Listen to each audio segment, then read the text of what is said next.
we're very pleased that Merv Rettenmund joins us today. Merv, thanks so much for doing this. It goes without saying that Tony Gwynn, anybody who covered him, anybody who played with him or coached with him, he held a real special place in their heart. But I wanted to ask you, what was Tony Gwynn like to work with, as closely as hitting coaches and coaches work with players? He was smart. He understood himself. He was like another guy, a different type of hitter, Jose Canseco. He understood, this guy was gracious, though. I don't know about Jose being gracious. But he understood everything, and his work ethic was impeccable. And, it's legendary. He hit every day of the season, every day of the year on occasion. He didn't hit for long periods of time. He would ask you questions. You had to tell him what you thought. You don't make something up, And anytime his swing went bad, it was very simple. It was his back knee. Tony Oliva. That's the way I always thought of Tony Gwynn. When he wasn't hitting, it wasn't because of the swing. It was just because of his knee. When you talk to people about him too, and I, people always talk about the small bat and just the control he had over the bat. When you first started working with him, how well along was he as a hitter, and did he change at all as a hitter as the years went on? Because I know we know he had the nice swing; it was compact. But did he change as a hitter as he went along? Because guys have to make adjustments physically and mentally, I would think, regardless of how good you are. That's a great question. For me, he did change a little bit. He started using more of the field. His reputation was a 5.5 hole hitter, and he talked to Ted Williams, and Ted said, continue the follow through, and you'll pull some balls. And not that he hit home runs or anything, but he had the ability. People talk about him as a hitter. Well, first of all, he didn't have a strike zone. He could hit anything 8 inches off the plate or over his head or right at him, and he could take a good swing at it because he always could put positive spin on a baseball. He didn't beat it around the infield, hit bouncers in the infield. I hate to see that. So he could just do whatever he could. He would take the first pitch only because he didn't want to see fewer pitches than anyone else in baseball. And then he would hit and if the first pitch was a fastball down the middle, everybody would say, Jesus, what's he doing? The next pitch would be a forkball off the table, and he'd barrel it up and hit it somewhere hard. He just had an ability to put the ball in play and use the whole field, and at one time he could run, which helped him. And he was really tough. If you had a below-average left fielder, he was really difficult. Yeah, now Merv, me being a left-handed hitter, it was real tough for me to hit lefties. And when I played against Tony Gwynn, he was one of the best lefty-on-lefty hitters that I've ever seen. Can you just share with me your thoughts on why that was and just what his approach was every day of facing a really tough left-hander? Yeah, that's nice because he didn't really have to do too many things different. He just believed in mastering the pitch away. Mm-hmm. And he felt that if he could handle that pitch away, inside was simple. And that's tough. You know that if you're facing a lefty and he's throwing hard, you got to be thinking about that fastball in once in a while. Right. And Tony didn't do that. Now, there was one left-hander, and you're going to think because of his stuff, but Randy Johnson. Mm-hmm. And the reason Tony couldn't hit him, he couldn't pick up the release. Tony would always stride straight to the plate. You'll understand that. Mm-hmm. And when he was striding in, and Randy was Laredoing it out from behind him, and he wouldn't pick it up. But any other left-hander, it was all the same. His batting average is probably better against lefties. It just really didn't matter to him who the pitcher was. It didn't matter what they threw. It didn't matter their pitches. Mm-hmm. And he had the ability. One time he told me about Brett Saberhagen. I don't know if you've seen him, I'm sure. Mm-hmm. Sure. But he used to throw, our report was fastball, curveballs, change up, pick a pitch, which means all three of them are above average. They're all great pitches. Mm-hmm. And Tony had never faced him. He went up there, and the first time up, he's fouling off his fastball over our dugout, third base dugout. He couldn't catch up. And Saberhagen throws him a changeup, and he hits a bullet into the center field, and Saberhagen couldn't believe it. This guy's on the ball. So next time up, Tony said he's going to start me off with a changeup. The next time up, the first pitch is 97, a fastball, and Tony laces it into center field. And he comes in. I said, Tony, you said a changeup first pitch. he said, "Hey, I just saw the ball so good." Well, it's not that easy when you're standing up there taking change up and hitting a 97-mile-an-hour heater, you know. Yeah. But had he stayed healthy, he missed, the last month of every season was a chore for him. Right. And the year he was at 397 or whatever, he was healthy that year, and he might have been able to pull it off. Yeah, that was the year of the strike, I think. He's always said he thought he could hit 400 if that season. I think the only question it was always, how long is the knee going to last? Yeah. And with him, it was tough because he was on base so darn much. Running the bases, that was taking a lot out of him, Well, and the other thing, we're joined, by the way, on Baseball Central. It's Jeff Blair and Kevin Barker. Merv Rettenmund, the former San Diego Padres hitting coach, Tony Gwynn's hitting coach, joins us on Baseball Center. The other thing, too, about Tony, and you talked about his knee injury, he's playing in the National League, so he can't DH. So he's got to be out there every day. And that leads me to my next question. A lot of people, as Tony got older, thought that Tony would end up going to the American League, maybe leaving San Diego, getting a shot someplace else.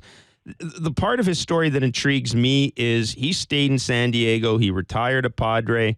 They called him Mr. Padre for a reason. What was it about Tony, Merv, that allowed him to be happy in one place? Because, that was a time when guys started moving around a lot. As you well know, free agency was in. Guys started moving around. Everybody was chasing that World Series ring, not to mention money. But what was it about Tony that allowed him to be happy in that environment? I thought for sure that he would go to the Angels or a team on the coast, the American League team, and just DH. I really did.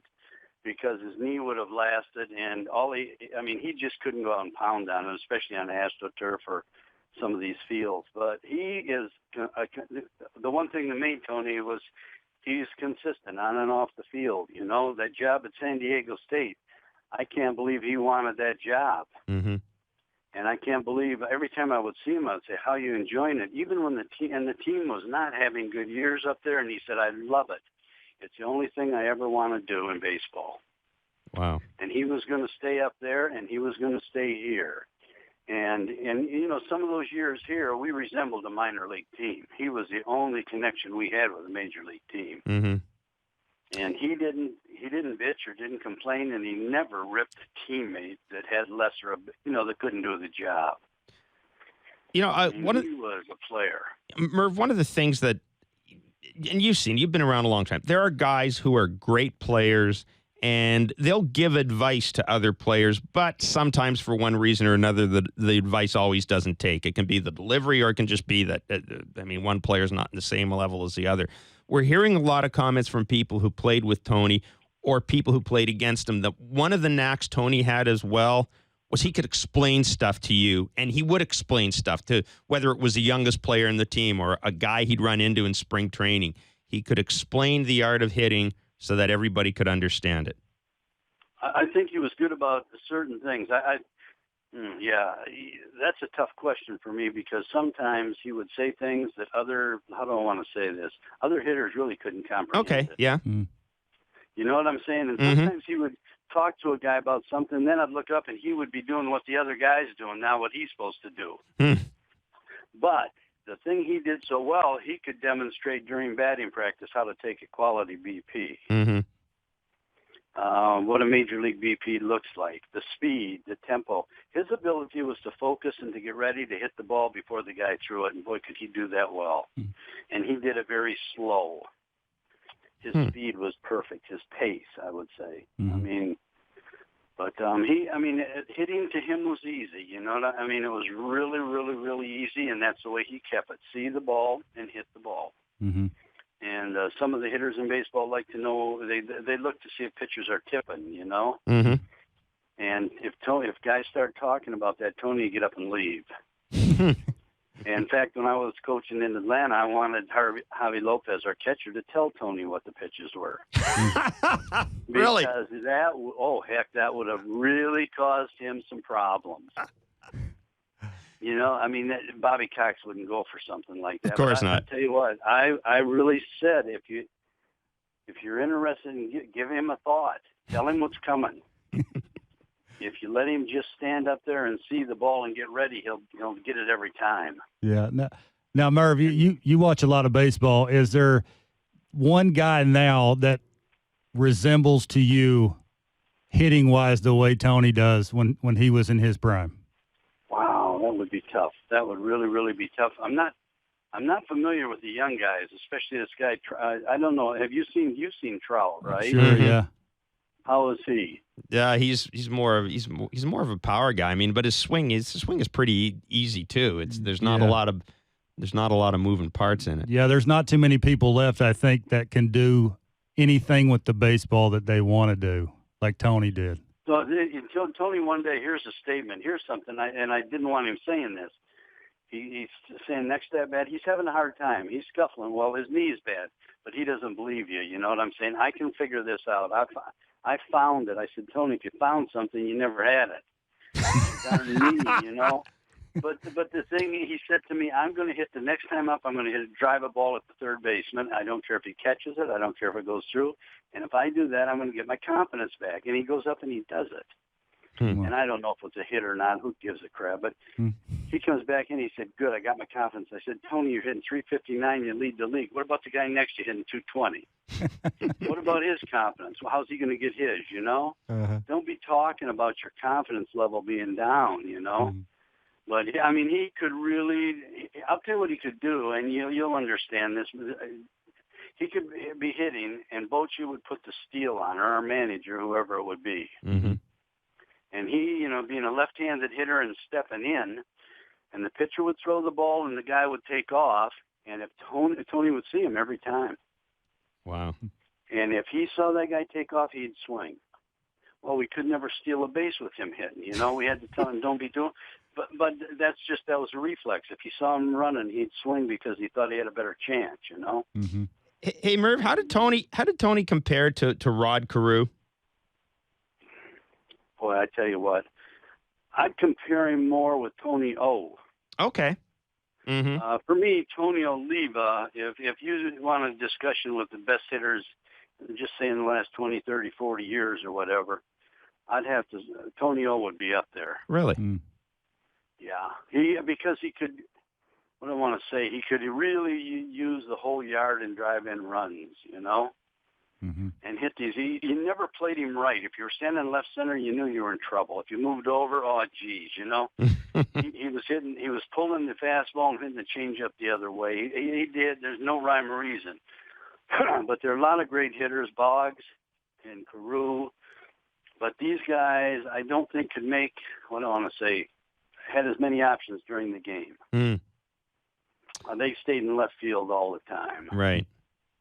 And when I was with Tony, and I know they say 5.5 hole and all that, but he pulled a lot of balls. The year he hit 397, he was hitting balls straight away right, and the right fielder was over in the right center, you know, playing him to hit it to left. But he used the whole field. I think he was more like Tony O, but Tony O did have more pop. Right. Mm-hmm. Right. But I don't know. I just think, I mean, when you lose a guy like, especially here in San Diego, because our big league club is playing the worst ball in baseball, and Jerry Coleman passed away to start the year. Yeah, it's been a tough year. And it's been a tough year for baseball here, you know. I mean, I don't know. I mean, we just go through it. But, you know, again, I just hope everything goes good with Tony's family, and I just hope he didn't, because he was really having some troubles. Mm-hmm. Anyway, I hope I gave you something. Merv, listen, it was great of you to join us today. It's always a pleasure to talk to. I enjoyed talking to you when we'd run into each other on the road, and we were in Baltimore or San Diego or whatever. And it was great talking to you. Thanks so much. Yeah, thank you, Merv. Yeah, I just got back last night from a cruise in Europe, so that's why I wasn't here. Nice. Well, listen, we appreciate you joining us. Thank you, Merv. Thanks again. Have a good day, and hey, good luck to the Blue Jays. Jeez. Well, thank you. What's happening there? They're starting to, they're hitting and they're getting some pitching. The magic formula. That helps. Take care, Merv. You too. That is Merv Rettenmund.